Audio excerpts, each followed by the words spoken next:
se présente en complet contraste avec les cités agonisantes du Nord, avec ses aspects disparates, son trafic parisien et archaïque, ses avenues, son grand port, son bazar, ses santines, sa population flottante sur des centaines de sampans, ses temples de la divinité, églises, pagodes, mosquées, temples hindouistes, ses temples de l'argent, ses temples du jeu et du plaisir, ses tripots.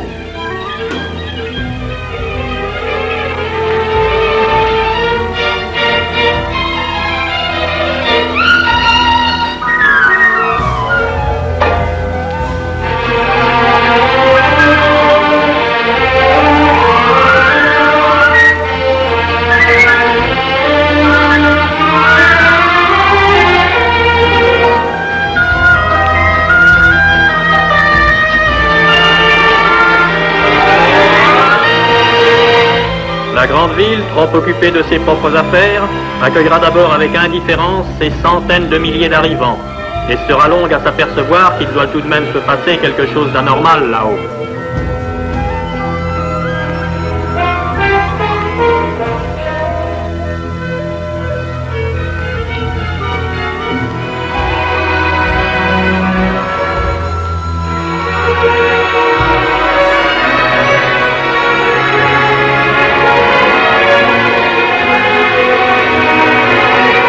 Des heures durant, une voiture remplie appelle les noms de ceux qui sont attendus, par un parent, par un ami.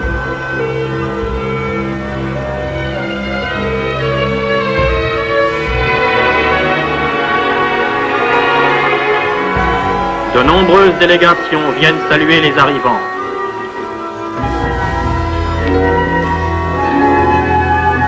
Les services sociaux, français et vietnamiens, prépare des monceaux de boîtes de lait et conserves diverses.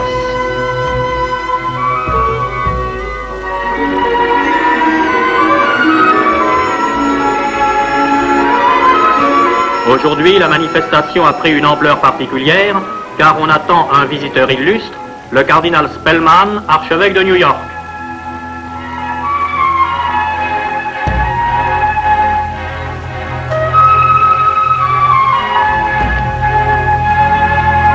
Une délégation de pittoresques bonzes.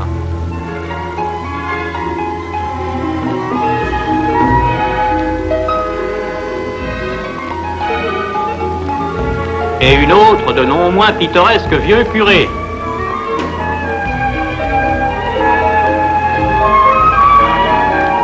Monseigneur Pham Ngoc Thi, l'évêque qui s'occupe spécialement des catholiques émigrés. Et voici le cardinal Spellman.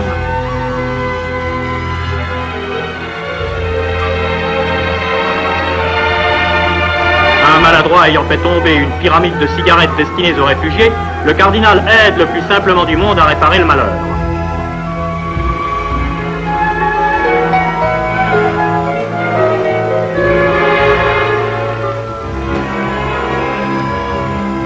Rejoint par le président de Maudinzième, le cardinal adresse quelques paroles d'encouragement aux réfugiés et les assure que la sympathie des catholiques des USA se traduira sous les espèces de bons dollars qui ne pourront être que les bienvenus.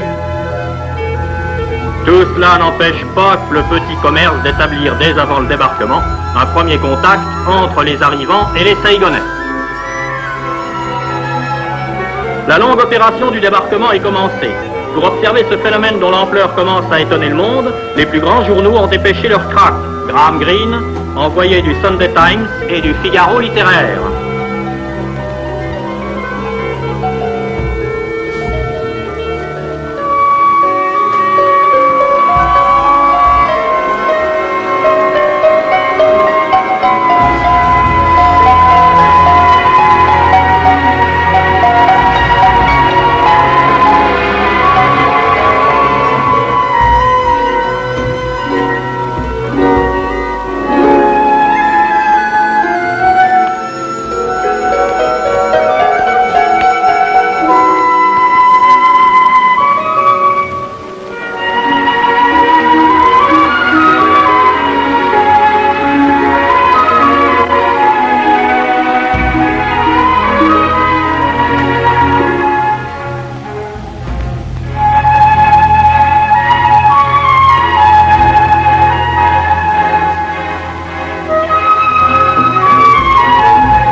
Des jeunes gens de bonne volonté font la chaîne, et se passent tour à tour des gosses, des ballots, des vieillards.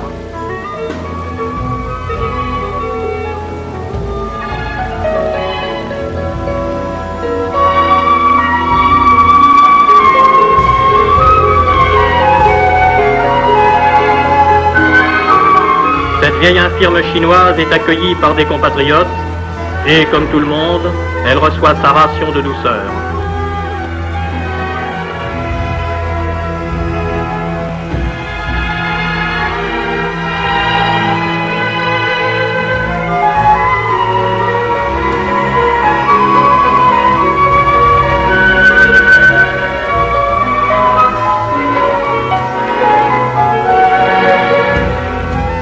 Ce gosse a tout de même pris la précaution d'amener du Nord un peu de viande sur pied. Mais il est des détresses qu'aucun service social ne parviendra jamais à consoler. Les Nung, reconnaissables à leur type et à leur costume plus spécifiquement chinois.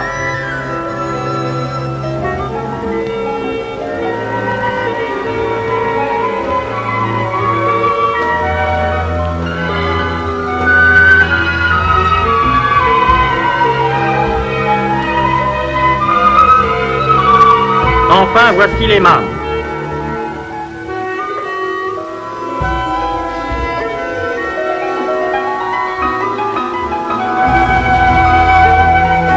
Quel cataclysme a bien pu égarer sur les quais de Saigon cette princesse des montagnes du Nord.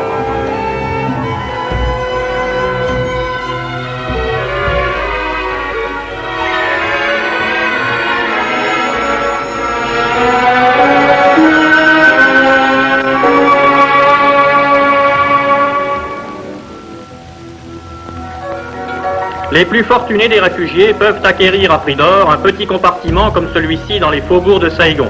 Dans l'unique pièce, on a rassemblé les quelques trésors qui ont pu être sauvés, souvenirs de l'aisance d'hier, les précieux vases anciens de Chine et les belles tuniques des jeunes filles.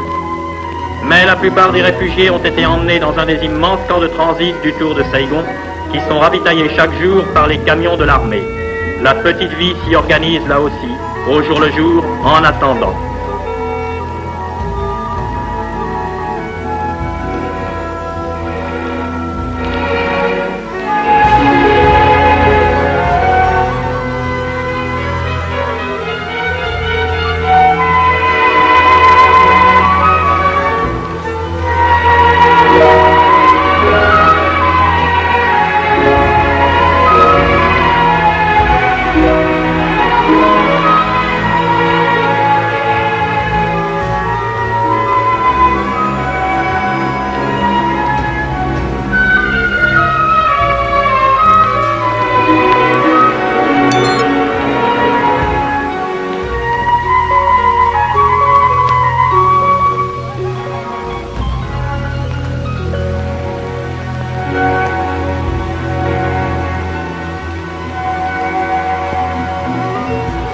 Puis un jour, on part vers d'autres horizons.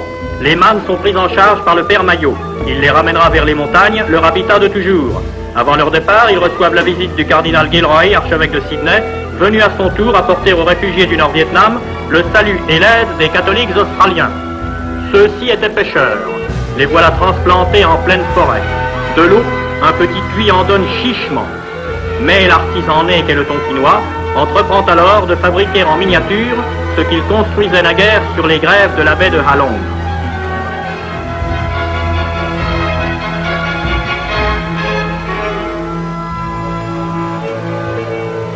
Ils iront vendre leurs jolies petites jonques à Saigon et se feront ainsi un peu d'argent. Ceux-là, par contre, ont la chance d'avoir leur camp traversé par une belle rivière.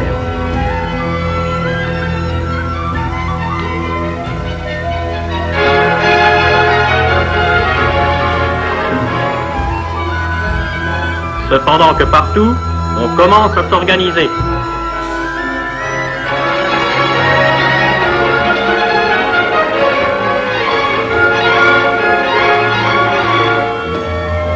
Souriez un peu, grand-mère. J'ai quitté mon pays et mon village, a-t-elle répondu, et je ne sais plus sourire.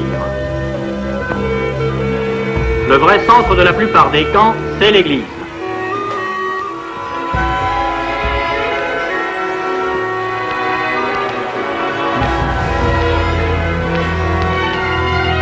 touchante idée. On a monté avec du latis de bambou quelque chose qui rappelle la façade de l'église du village abandonné.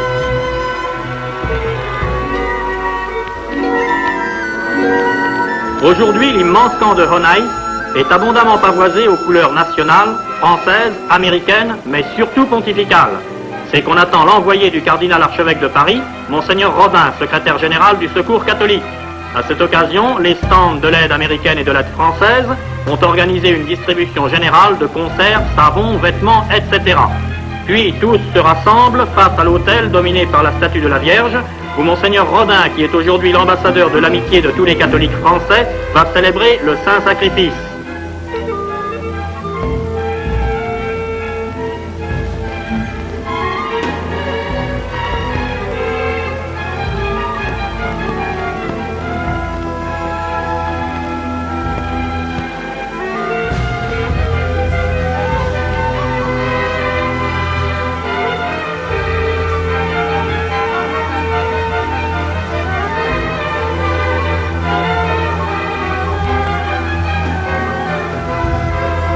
La messe terminée, Monseigneur Rodin, aux côtés de Monseigneur Fangokti, harangue la foule.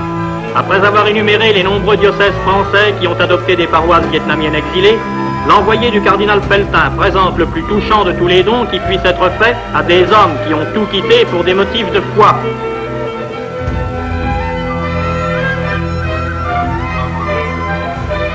Dans la nuit tombante, un enfant vient tirer au sort le nom des premières paroisses qui seront servies.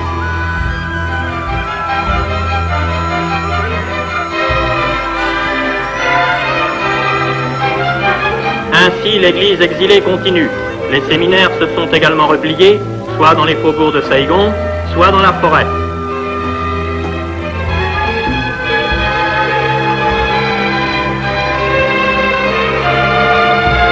Les religieuses amantes de la croix ne reculent pas devant les travaux de force.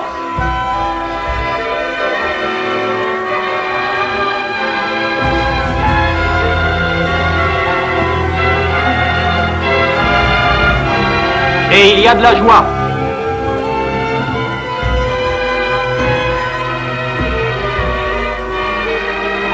Les camps les plus émouvants sont évidemment ceux qui, renouvelant la geste des pionniers de tous les temps, sont allés s'établir dans la jungle vierge des plateaux de la cordillère anamitique.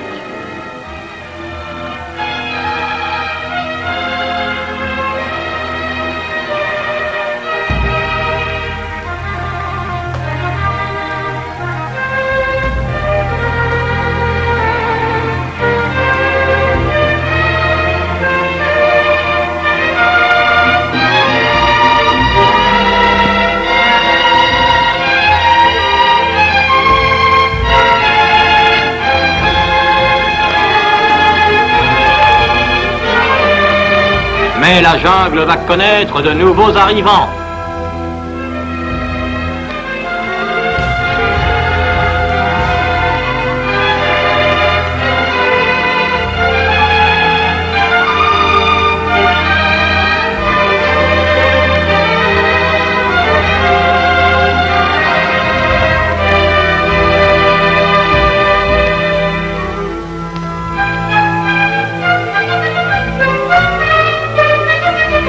Dans les vastes espaces défrichés, d'extraordinaires villages commencent à s'élever, avec leurs tentes, leurs cabanes de feuilles et de bambou, leurs maisons de taupe.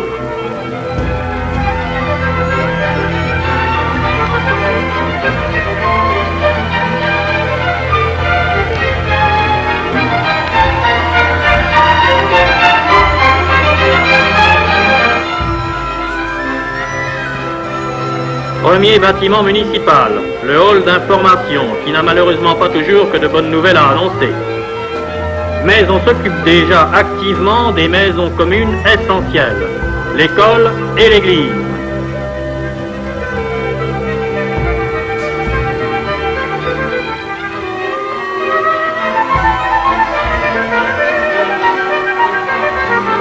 Ainsi, désormais, c'est à l'ombre du pignon de la modeste église que s'étendra le cimetière des voisins, avec ses urnes qui y sont déposées pour servir de siège à l'intention des âmes défuntes.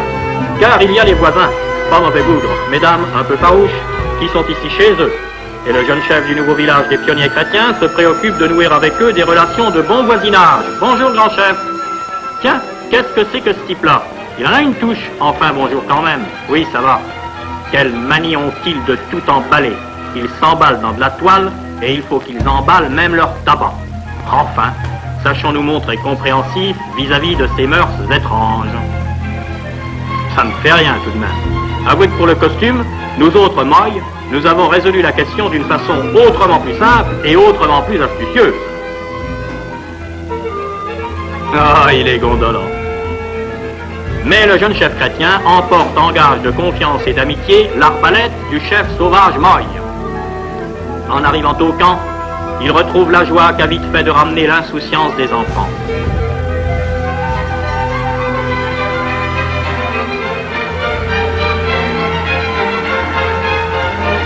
Et la vie reprend le dessus. On fait connaissance avec cette terre si jaune, si sèche, si différente de la terre rouge et grasse du Nord. On voit ce qu'elle peut donner. Un peu d'élevage aussi. Et l'eau qu'il faut aller chercher au ruisseau.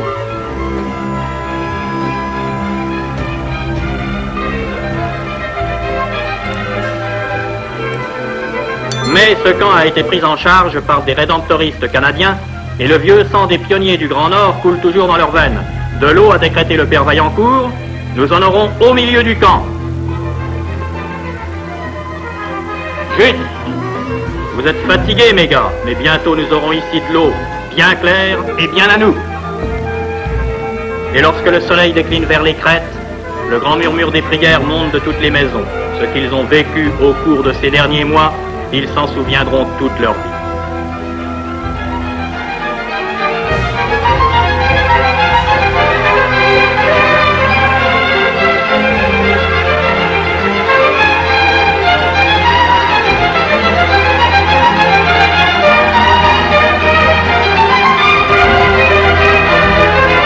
Et on voudrait espérer malgré tout que la méchanceté des uns, la veulerie des autres, ne feront pas qu'un cauchemar comme celui qu'ils ont vécu revienne encore troubler le sommeil de ces braves gosses. Et souvent leurs rêves et notre dernier souvenir se reporteront là-haut par-delà le rideau de fer, vers tous ceux qui auraient voulu partir et ne l'ont pas pu, vers ceux qui ont préféré souffrir là où étaient leurs maisons et leurs champs, et vers cette poignée d'hommes, évêques, missionnaires, prêtres, restés à la garde des églises désertées et du petit troupeau des fidèles, vers ceux qui, au cours des siècles, ont profondément enfoncé la foi en terre du Nord-Vietnam et y dorment leur dernier sommeil. Pauvres chères églises du Tonkin, vos humbles voûtes, aujourd'hui silencieuses, résonneront-elles encore jamais aux accents des prières?